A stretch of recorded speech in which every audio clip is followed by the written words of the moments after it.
Senhoras, senhores, queridas irmãs, queridos irmãos espíritas, caras amigas e caros amigos que nos acompanham pela Web TV, órgão da nossa instituição, os melhores votos de muita paz. Já é redundância abordar-se qualquer temática fazendo-se uma análise da época em que estamos vivendo.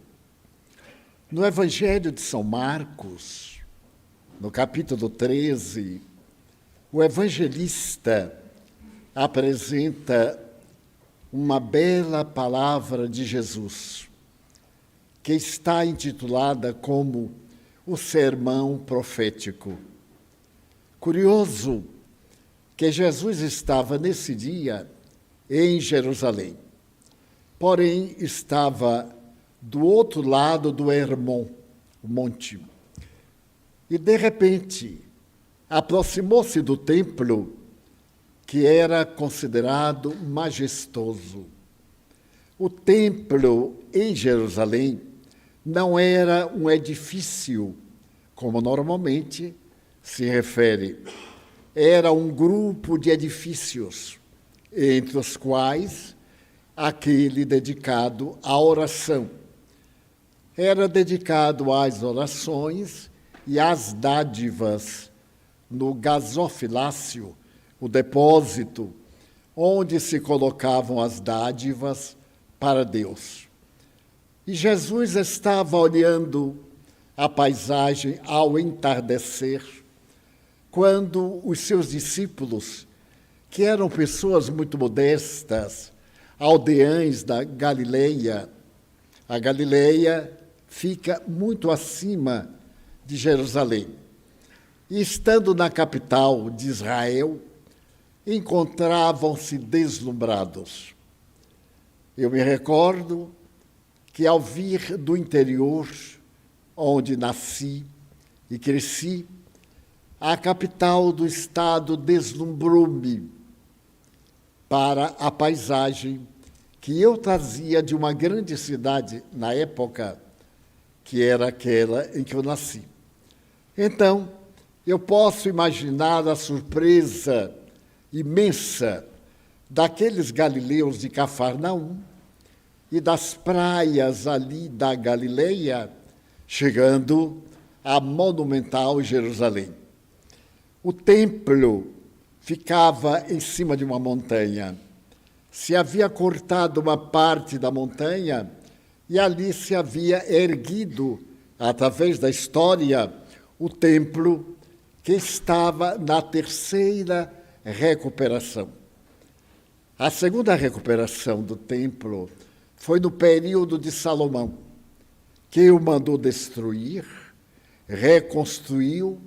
Ele era, à época, o homem mais rico e adornou o templo de pedras preciosas, de pórfiro, de mármores, das mais notáveis mateiras, aquelas que vinham do Oriente mais profundo, e o templo era considerado o mais belo edifício da época. Mais tarde, no governo de Herodes o Grande, no qual nasceu Jesus, o templo foi novamente recuperado. E como Herodes o Grande não era judeu, pertencia ao outro grupo e era odiado pelos judeus aos quais governava, Herodes, para conquistar a simpatia do seu povo, mandou colocar na entrada do templo uma macieira feita em ouro maciço para tornar mais esplendorosa a edificação. Era natural que aquele pequeno grupo, chegando à cidade, vendo de um lado o rio Canouro, adiante o Jardim das Oliveiras, mais para trás as edificações do templo, e Jerusalém, que fica no planalto, deslumbrassem-se. E se deslumbraram de tal forma que olharam para Jesus e disseram: Senhor, vede que pedras, vede que construção. Para dar uma ideia, cada pedra pesava, em média, mais de 20 toneladas. E o trabalho de construção não tinha reboque, nem tinha qualquer substância para ligar uma pedra à outra. Não havia esse processo. As pedras eram tão perfeitamente cortadas que se acoplavam, como nas pirâmides, como se fossem deixadas à toa, até atingirem a sua finalidade. Então, naquele deslumbramento, Jesus sorriu para eles e disse-lhes: em verdade vos digo, não ficará pedra sobre pedra que não seja derrubada. Isso causou um grande espanto. Como se poderia derrubar aquele templo? Era totalmente impossível. Não havia instrumentos, ainda não se usava a pólvora, e isso deveria demorar não sei quantos anos. E eles ficaram tão surpresos de Jesus fazer um vaticínio desta forma, que o convidaram a atravessar o córrego, passar para o Jardim das Oliveiras, ou Getsemane, e contar como é que isso seria. Jesus atravessou com eles.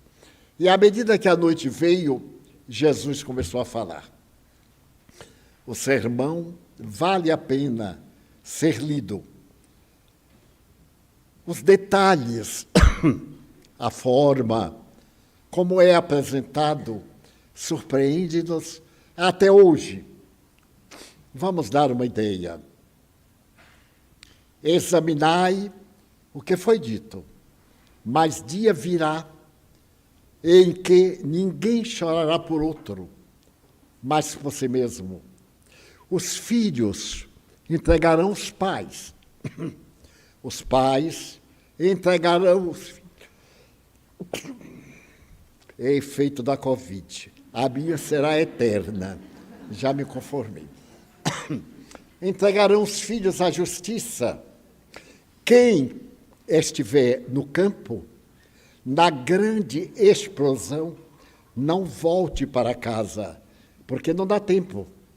Quem estiver no telhado, não desça, porque a calamidade será de tal forma que ninguém escapará.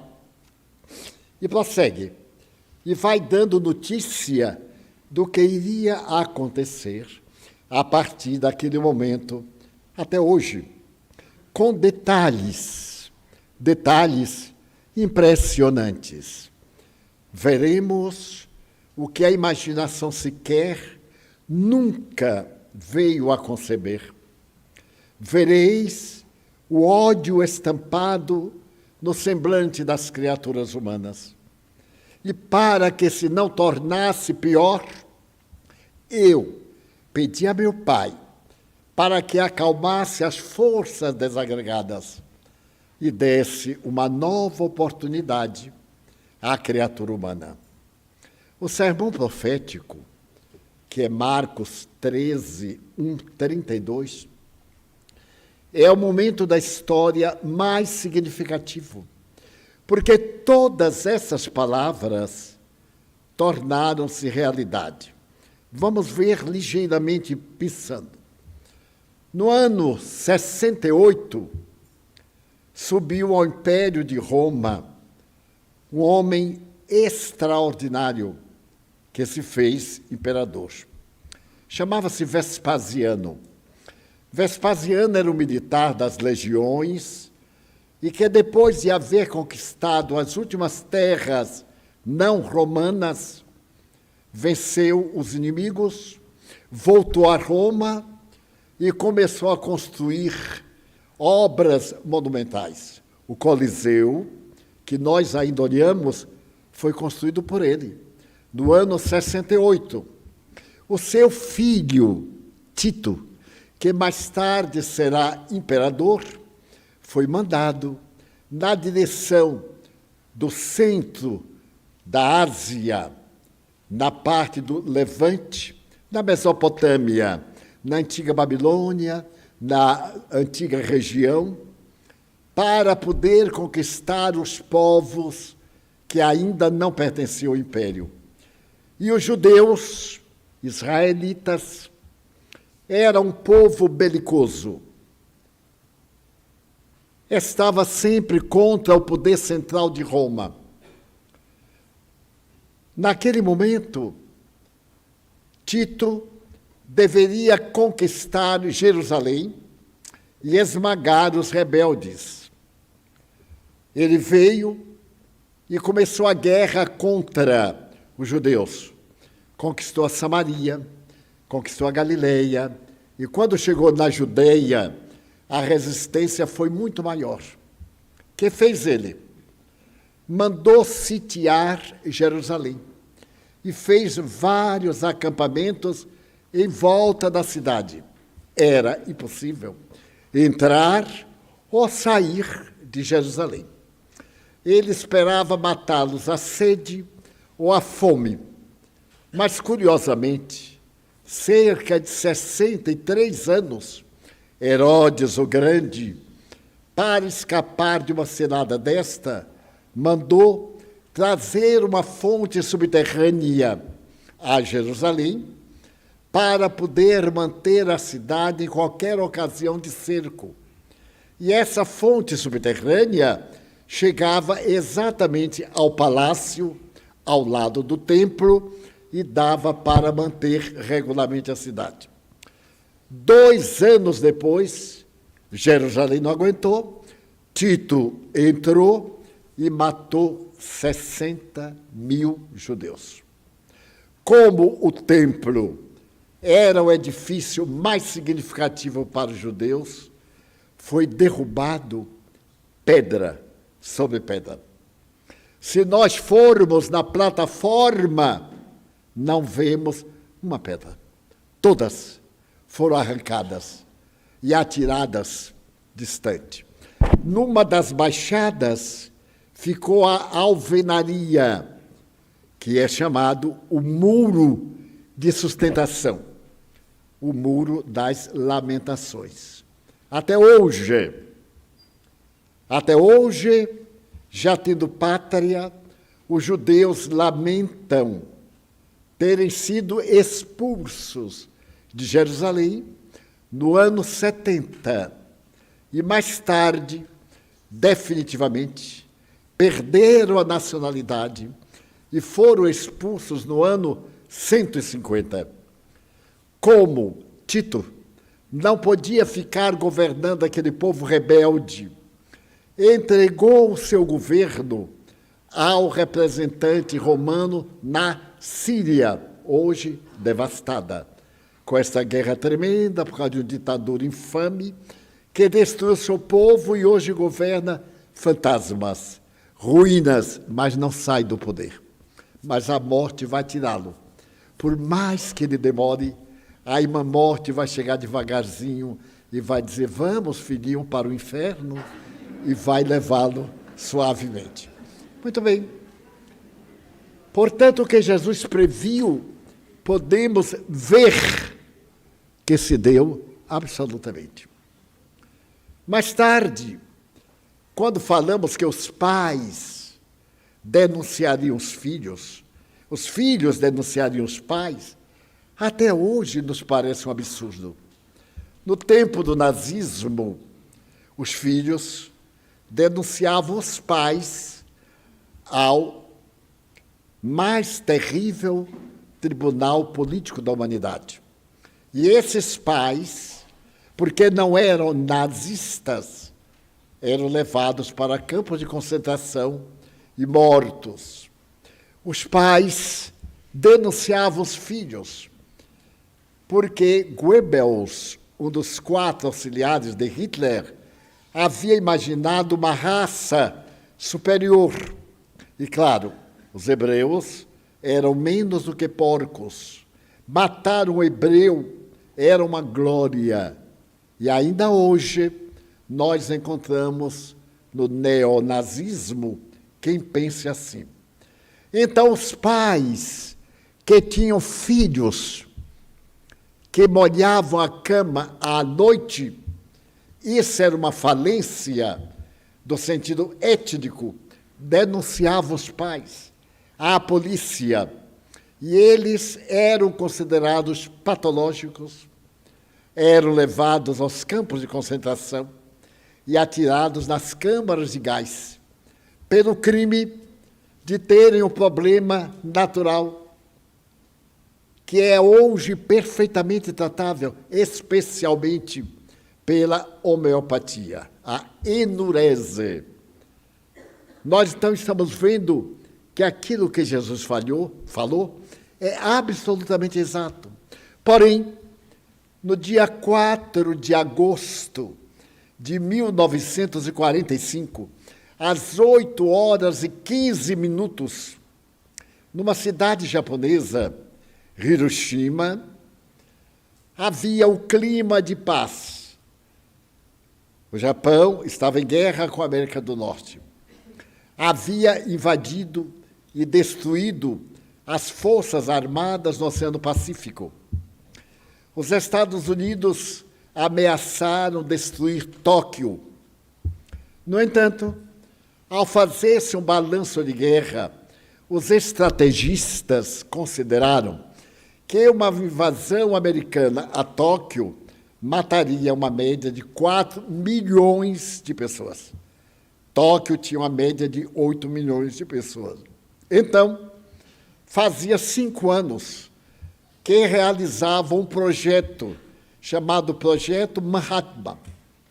Era um projeto de uma bomba feita por alguns cientistas, incluso von Braun, que era alemão e que os Estados Unidos prenderam e levaram para Los Alamos, na Califórnia.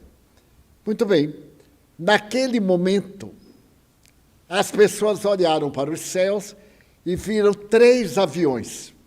Não era surpresa, porque Hiroshima não era uma cidade militar, era uma cidade estudantil. Era uma cidade cortada por um rio chamado Ota. E esse rio tem, ainda hoje, 7 braços. Mantinha a cidade de Hiroshima em um clima dos mais agradáveis e férteis. De repente, houve uma claridade às 8h15, como nunca havia sido vista antes. Essa claridade foi o estouro da bomba atômica. Esse estouro produziu 100 vezes a claridade do Sol e cegou aproximadamente 90 mil pessoas em 1/100º de minuto. Logo, veio uma escuridão, como antes nunca houve, e as pessoas saíam batendo-se. Nesse instante, soprou um vento norte-sul, leste-oeste, com uma velocidade de 150 metros ou quilômetros. Então, houve uma loucura geral, porque automóveis, animais e pessoas eram arrancadas e jogadas. As pessoas eram jogadas com tanta velocidade contra a parede que ficava somente a gordura na parede. O ribombar foi tão terrível que 200 mil pessoas, é estatística oficial, perderam a audição porque os ouvidos sangraram.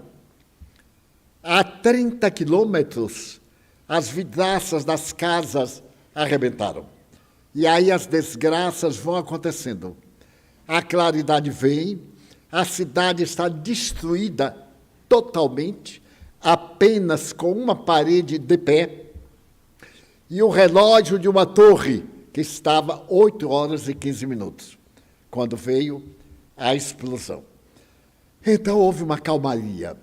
E isso está no livro intitulado Suicídio Atômico, que eu li na época. Então veio o silêncio. E as pessoas atordoadas não sabiam o que ia acontecer. Um calor que subiu a 70 graus. Nesse momento, começou a chover. E o autor dá detalhes, que eu não vou repetir, porque são muito afligentes. As pessoas rasgavam as roupas, o ventre rasgado com os ventos, atiradas as vísceras do lado de fora, e os cadáveres, milhares. Então começou a chover, e as pessoas ficaram alegres. Não era chuva, era um efeito da radiação nuclear. Era um subproduto atômico que caía em bagas sobre as pessoas, responsável pelo câncer. Até hoje, morrem em Hiroshima e em Nagasaki aqueles descendentes daquele dia trágico, às 8h15 da manhã, às 10h15 da manhã, daí a 3 dias, na cidade de Nagasaki. Então, aquilo que Jesus previu está aí. Arrasará. Quem estiver no campo, não volte. Não deu tempo. Quem estiver no telhado, não há tempo. Porque no momento da explosão, a radiação logo se espalha a 100 quilômetros e tudo fica contaminado por 100 anos, no mínimo. Aquela chuva era de estrôncio, uma substância radioativa dentro do átomo. E então, se nós formos examinar o sermão, a desvantagem moral, o desrespeito atingirão índices inimagináveis. Será necessário lembrarmos do desrespeito, da imoralidade, da vulgaridade. Até a internet, que eu considerava até há 2 meses sadia do ponto de vista ético, eram as redes sociais tão éticas que não diziam pela palavra sangue, morte, homicídio, assassinato. Essas palavras eram grifadas ou emendadas. De repente, a internet abriu, eu tomei um choque, porque os atos sexuais frontais estão em qualquer uma rede que se abra agora ou qualquer hora. Eu digo assim, mas não é possível, será que isso é internet? Ou vai ver que eu estou num programa aí? Não, é a internet.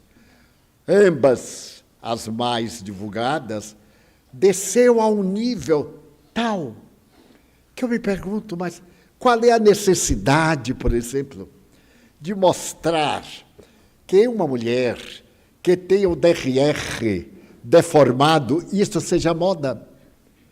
Então, ter um quadril tão deformado que vira uma mesa, em que isso é sensual, em que isso é vulgar, é uma aberração.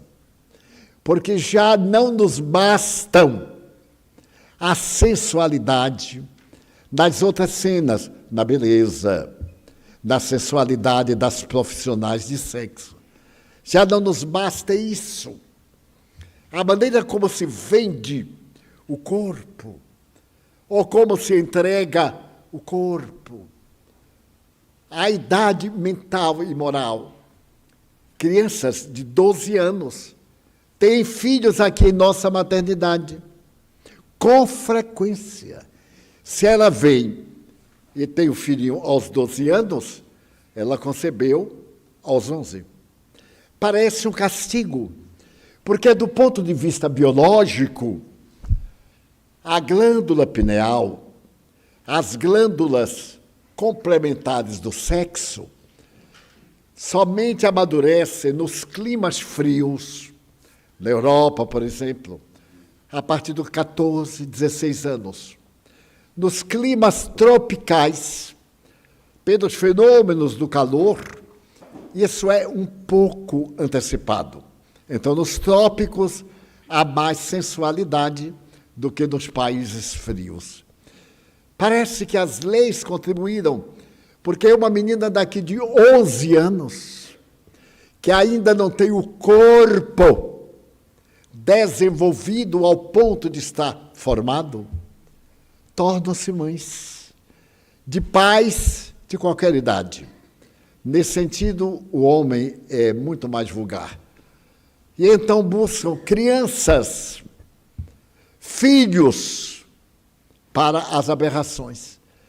E eu que consultava as redes sociais, se tiver alguém perto, eu não olho, porque fico com vergonha, infelizmente. Não devia ficar, mas ainda fico, até me acostumar. A gente tem que se acostumar a tudo. Daqui a um ano, talvez eu já acostumei, nem note. Mas as aberrações. E a ética, qual é? Faça o que quiser. O que quiser. Não tem mais lei. Faça o que quiser. E arrepende depois. Então, o que vemos? A depressão está no segundo item de óbitos. Primeiro, óbito. Natureza cardíaca. Segundo, câncer. Terceiro, depressão. Mas como? Suicídio. O suicídio pela depressão. Em cada 15 minutos no Brasil, há um suicídio. Imaginem. Nos Estados Unidos, cada 18 segundos, uma pessoa tenta o suicídio. Aonde vamos? Nesse terrível destruir, mas sem ter noção exatamente do que é um suicídio. Eu tenho conversado com alguns que sobreviveram e me lembrei de um amigo nosso, faz muitos anos. Ele se tornou o caso mais aberrante de uma vida salva pelo suicídio. Era o seu banqueiro, era dono de um banco aqui em Salvador, perfeitamente normal, tinha horror ao câncer. Ele não dizia o nome, nem a esposa dizia o nome, era aquela doença. E ele dizia sorrindo, não diga assim, porque Deus vai lhe perguntar qual é a doença, e você nem sabe qual é, vai pegar uma bem ruim. Ele ria. Ele estava no Rio de Janeiro com a família, no 19º andar de um edifício. Estavam conversando. Era hora do almoço. E a esposa disse qualquer coisa. Ele se irritou, levantou-se, saiu correndo e pulou. Pulou, caiu na Avenida Rui Barbosa, em cima de um automóvel. Quebrou o dedo mindinho. Não teve mais nada, não quebrou cabeça, não desmanchou o penteado, nada. Então eu disse assim, eu não sei o que será de você. Você não vai morrer nem de tuberculose, nem de câncer. Porque morrer de 14 andares e não ter arranhão. Ele disse, mas o pior é que eu não me lembro o que eu fiz. Eu disse, mas eu sei o que foi. O inimigo seu, espiritual, fulano de tal, tendo ódio por causa de depósito que fez no seu banco, em Deus, questão de cacau, você o levou à falência sem necessidade. E ele veio a se vingar, porque a morte não isola ninguém. Nós continuamos, e esta é a pior decepção do suicida. Uma amiga frequentava aqui com muito carinho uma senhora viúva, e tinha um filho de 14 anos. Ele, então, teve uma depressão juvenil. Eu acompanhei. Um notável psiquiatra de Salvador deu assistência, um excelente médico, mas ele tinha um problema de obsessão que era algo perturbador. Era uma obsessão sexual. Nessa idade, ele tinha muitos tormentos e tinha uma namoradinha. E eu falava para ele assim, faça qualquer coisa, incendeie a sua casa, mas não se mate. Veja bem, se você se matar, você vai se lembrar de mim. Eu lhe falei várias vezes que você vai viver. E você só pode saber da verdade se matar. Então, se você quiser testar para ver, já vá avisado do que é que vai lhe acontecer. E então falei com ele que eu tinha uma irmã suicida, que ela me contou tudo o que lhe aconteceu durante 33 anos, até quando minha mãe morreu e foi ajudá-la. E muito bem, ele melhorou, recebeu a cura naturalmente, e certo dia ele estava conversando com a namorada, e a mãe, deitada, reclamou, porque já era tarde. Isso foi o gatilho que o fez entrar no banheiro. E na janela pequena do banheiro, ele se jogou através dos vidros móveis, arrebentou outro e caiu do 8º andar. Ouviu-se o baque. Quando foi ver, era o rapaz. Mas qual o motivo? Não tem motivo. É um surto, é um momento. Aquilo toma e atira do abismo. As forças, como falou Jesus, se encarregam dessa destruição. Desnecessário dizer o que a mãe sofreu, as 2 irmãzinhas e também nós. E passaram meses. Certo dia, eu fui à casa dela, ela estava doente, e eu lhe fui aplicar passe. E ela me disse: Divaldo, se eu dispusesse de recursos, eu me mudava aqui do apartamento, porque eu só fico ouvindo o grito que meu filho deu quando caía e o baque surdo lá embaixo. Então eu fui ao banheiro, pelo qual ele se atirou, foi consertada a janelinha depois, e então eu o vi caindo. Psiquicamente, ele ficou caindo sem parar.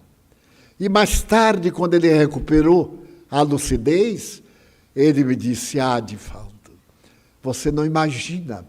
Quando eu estava caindo, eu fiquei lúcido. E me dei conta, não podia mais. Foi o baque final. Então eu gostaria de aproveitar o ensejo para informar as pessoas que têm tendências depressiva, autodestrutiva, e que por qualquer coisa, uma hora dessa eu me mato. De tanto repetir, uma hora dessa se mata. Só que não morre. Se sobreviver, vai ver que eu tinha razão. E se não tentar, vai ficar na dúvida. Quando nós morrermos, nós vamos ajudar os suicidas. Porque é o maior crime perante Deus. E a mim o que mais espanta é a frieza do suicida. Brigou com o namorado. Mas o que é um namorado, meu Deus? Brigou com uma namorada. Tem 3 bilhões de mulheres aí. Não é possível que nenhuma preste. Só aquela coisa xoxa, puxando da perna. Essa que foi a razão. Muito bem. A mãe que carregou no ventre não merece? As noites interminas para cuidar de um filho, as lutas, as dificuldades, os sofrimentos, a ternura de um pai que se devota pelo filho, de uma esposa, de um filho, de um amigo. Será que nada disso vale, só vale aquilo que eu quero? Aí a lei divina impõe consequências dolorosas. Jesus advertia, e a Organização Mundial de Saúde estabeleceu que a partir de 2030, o primeiro motivo para óbito será suicídio. Porque é tão fácil. É tão fácil matar o corpo, mas não é tão fácil morrer. Morrer é libertar-se da matéria. Desencarnar é sair do corpo, porque afinal a vida continua em outros moldes, em outras expectativas. Então nós estamos vivendo momentos bem característicos do caos. a falta de diretriz, a angústia. Quantos de nós já acordamos indispostos? Quantos? E dizemos mais um dia para enfrentar. A vida é uma bênção maravilhosa. O que pela manhã é tempestade, à tarde é paz. É bem difícil chegar a 95 anos. Eu já cheguei. Peça a Deus que todo mundo ultrapasse. Mas ultrapasse com uma qualidade de vida mental que eu tenho. Porque aos 95 anos, nós já experimentamos de quase tudo. O que falta é pouco. A mim só falta aí nesse negócio dia de sexta e sábado, paredão? Eu tenho uma vontade de ver, porque o povo fala tanto. E aqui na mansão a gente ouve tudo que é paredão. Tem um paredão aqui no Alto da Cebola, tem outro paredão aqui no Beco do Mozó. Vocês sabiam que o nome desta rua é Beco do Mozó? Nunca vi tanta coincidência. Esse é o nome popular. Agora o nome Marechal Deodoro da Fonseca. Eu não queria meu nome no Beco do Mozó de jeito nenhum. Então Jesus previu e disse, mas eu sou a vida. Aquele que me buscar terá vida, e vida em abundância. E por que eu falo? Porque eu também já experimentei a tentativa de suicídio, quando eu era bem jovem. Olha, quando a gente é jovem, eu advogo os pais não baterem nos filhos, advogo tudo isso. Mas uma surra de quando em vez faz tão bem. Dá tanto juízo a gente. Lá em casa, pai tinha um psicólogo. Não falhava nunca. A gente cometia qualquer barbaridade. Ele calmo, tinha bigode, ainda torcia para chatear a gente. Pegue ali o psicólogo.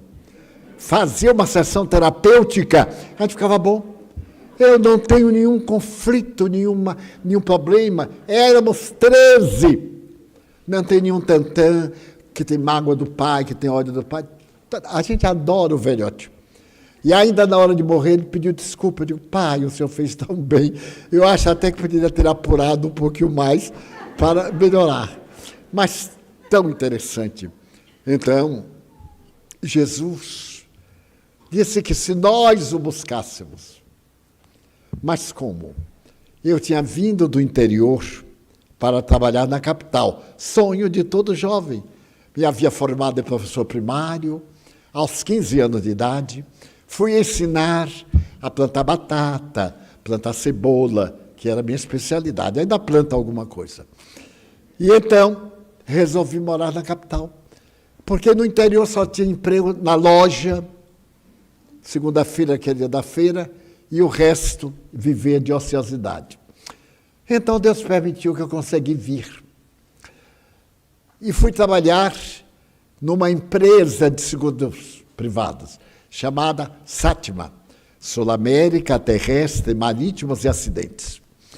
Então, para aquele menino de 18 anos, trabalhar numa empresa dessa, fiz concurso, eu era um ótimo datilógrafo.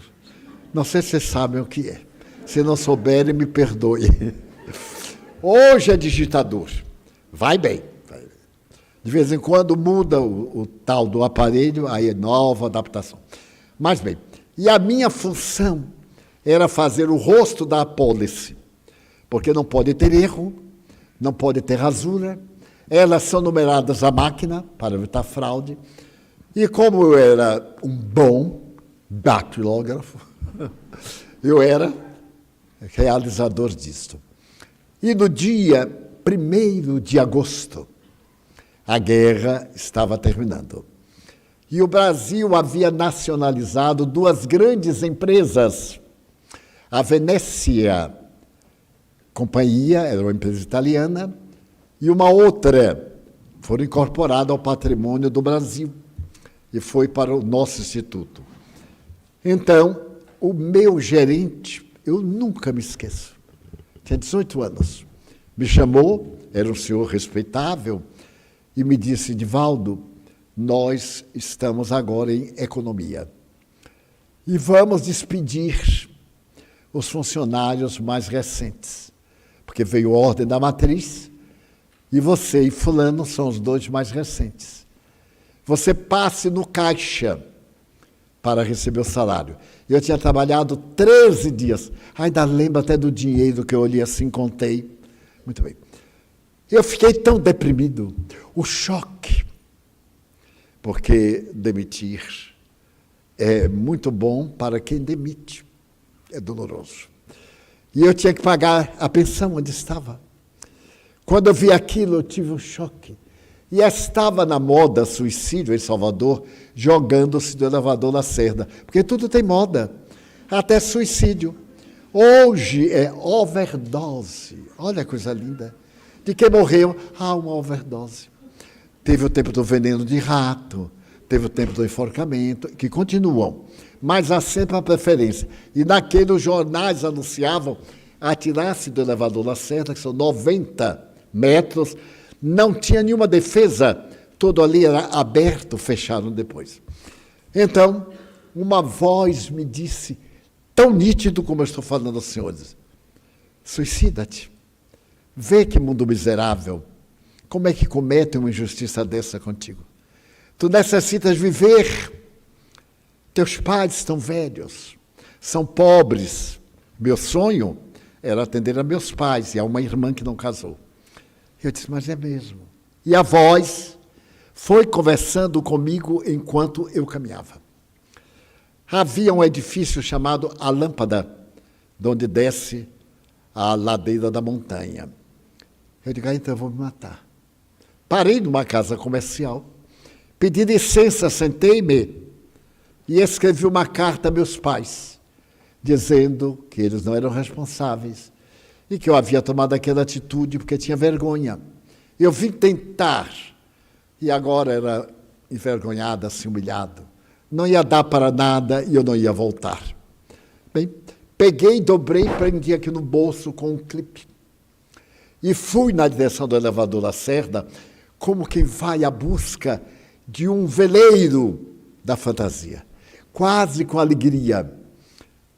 Bom, subi o elevador, e quando eu cheguei lá em cima, eu tremia, estava muito frio, suava em quantidade. Então eu me aproximei da parte que defronta o mercado modelo, pus as mãos para saltar. Nesse exato momento em que eu ia fazer o esforço, e olhava para frente, eu vi a minha irmã suicida.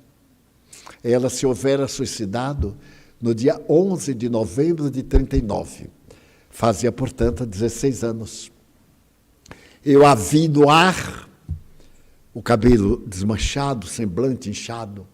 Ela havia tomado um veneno, cianureto, misturado com mercúrio. Morreu em 3 minutos. Então ela gritou, Di, não faça isto, louco. Ninguém morre, olhe-me. Eu olhei para ela.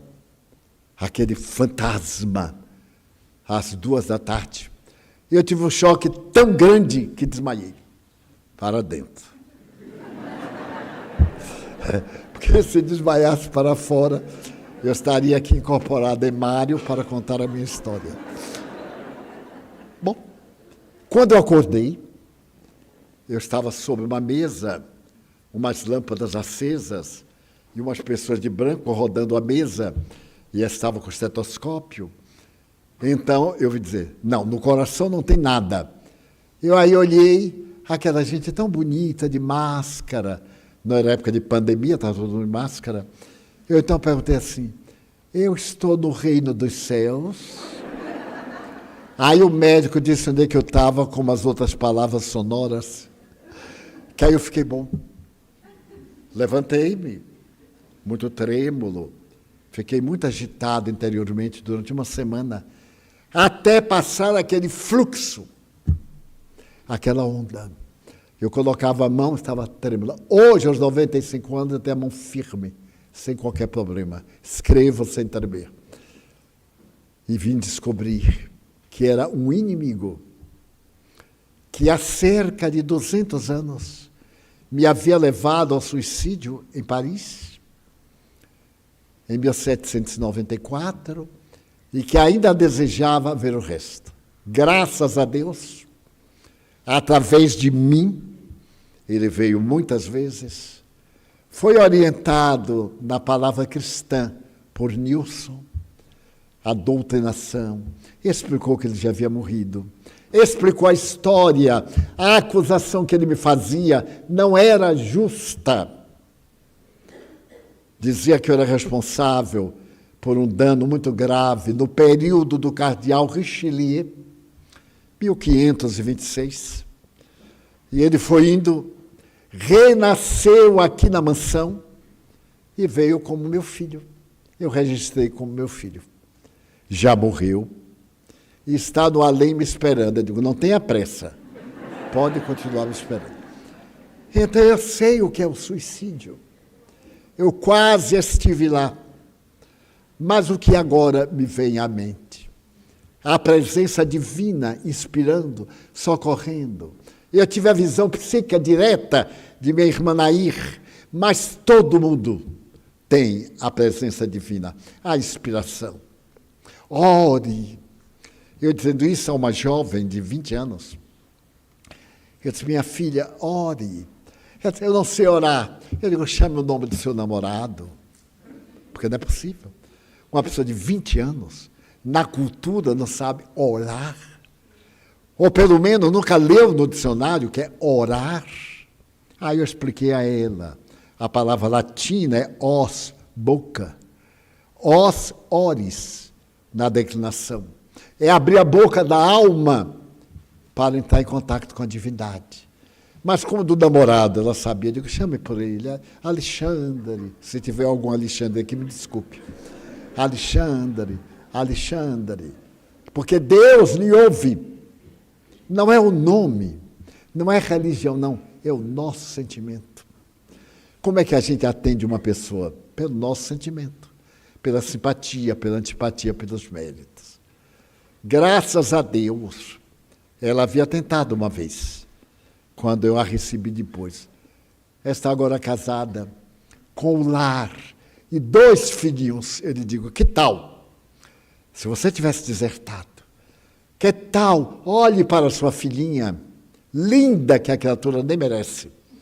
Às vezes a lei é assim, uma pessoa feia, tem uma filha linda.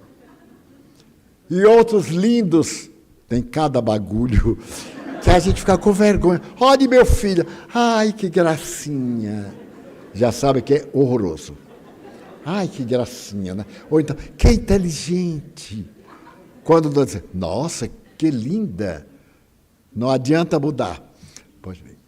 Então o Espiritismo veio nos trazer este homem, esta filosofia, esta mensagem. Vale a pena viver. O que nos faltou ontem, hoje chega em um volume colossal. E se nós soubermos repartir, nós enriqueceremos o mundo. Quanto cada um de nós pode fazer. Todos podemos ajudar. Vemos na repartição um colega chorando.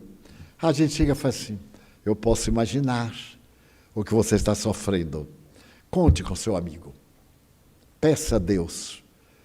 Se alguém está com problema, até conosco, fulano, vamos deixar isso para lá.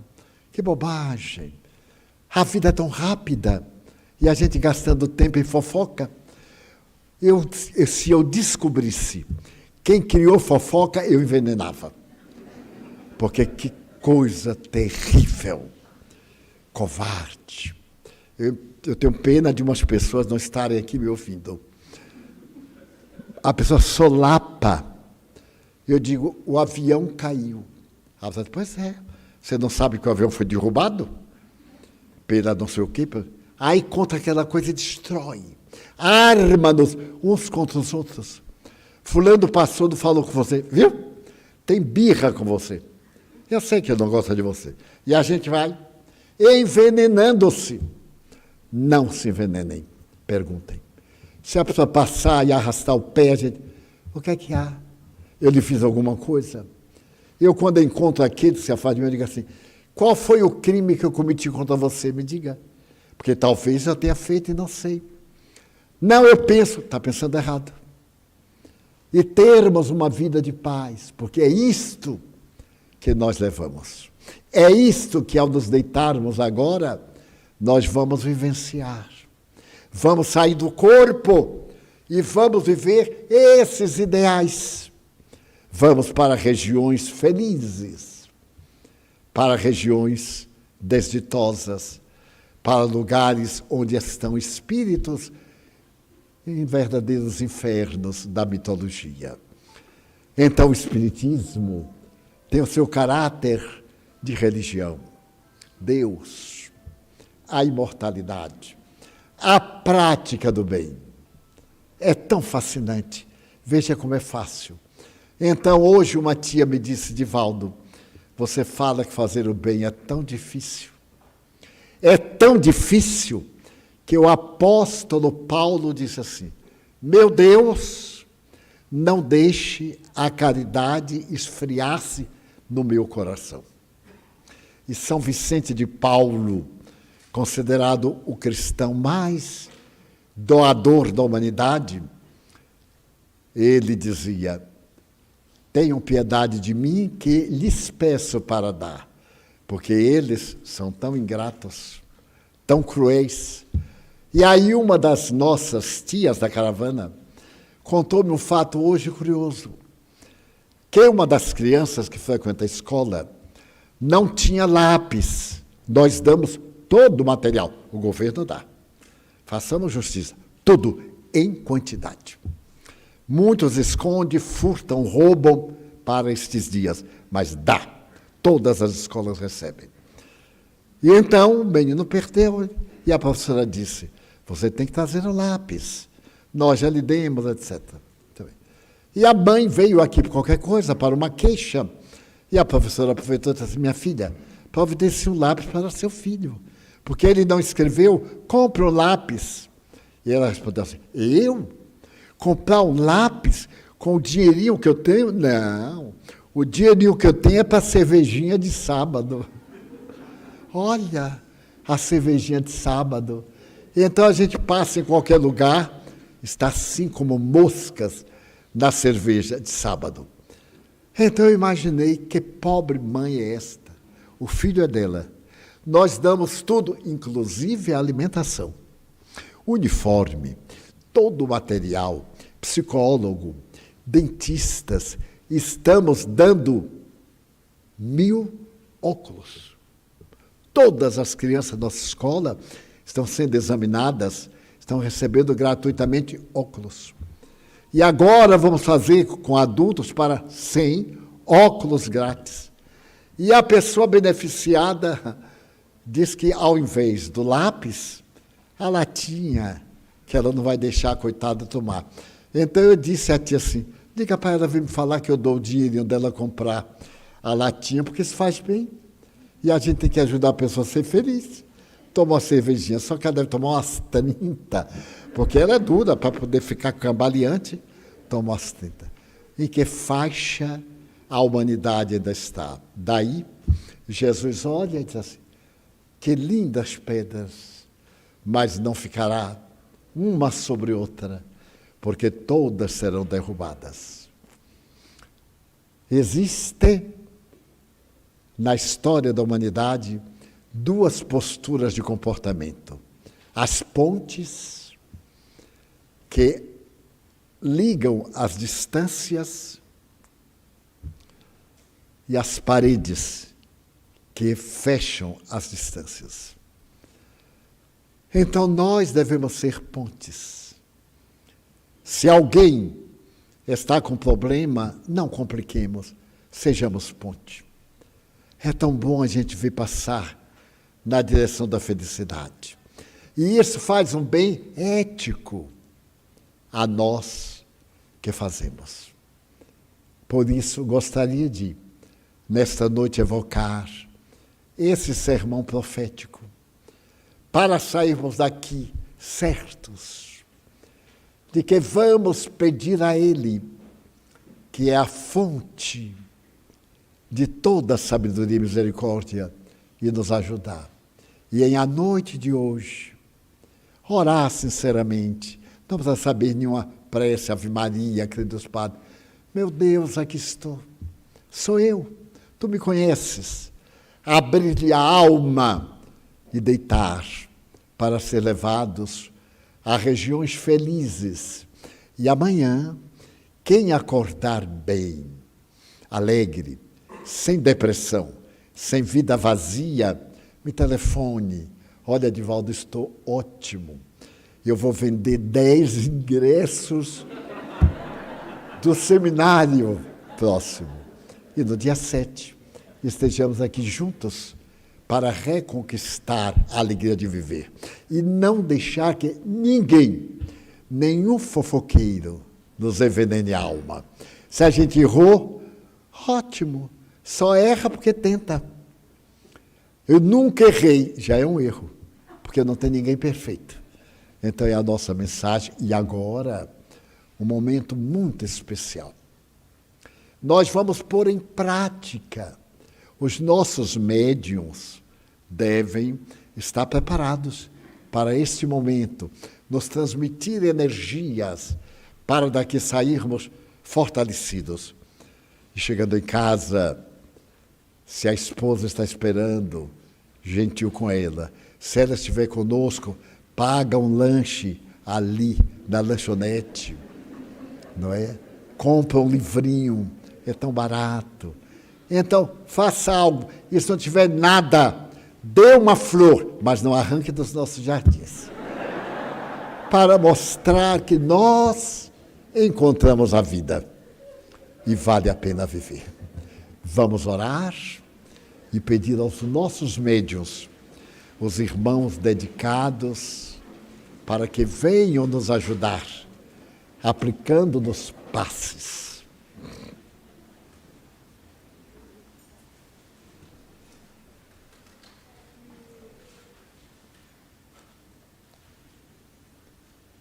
Amigo, um dia tu disseste, já não vos chamo amigos, eu vos chamo irmãos.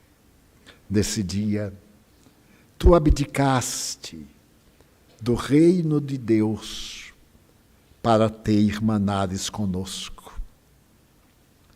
Tu disseste que venham até mim. Estamos tentando. A estrada é áspera, a memória é vacilante, o desejo não é tão forte. Mas se tu quiseres, tu podes. Se tu quiseres, nós conseguiremos. Amigo daqueles que necessitamos de amigos. Enche, planifica de paz o nosso coração e faze que saiamos daqui assessorados pelos guias espirituais para que abençoem nossa casa e nos socorram nas dificuldades existenciais. Quanta tristeza nos assalta, quanta preocupação. Mas contigo o fardo é leve. O peso é diminuído. Apiada-te de nós. Abençoa a terra, as pessoas litigantes. Compadece-te dos suicidas, dos enfermos irrecuperáveis,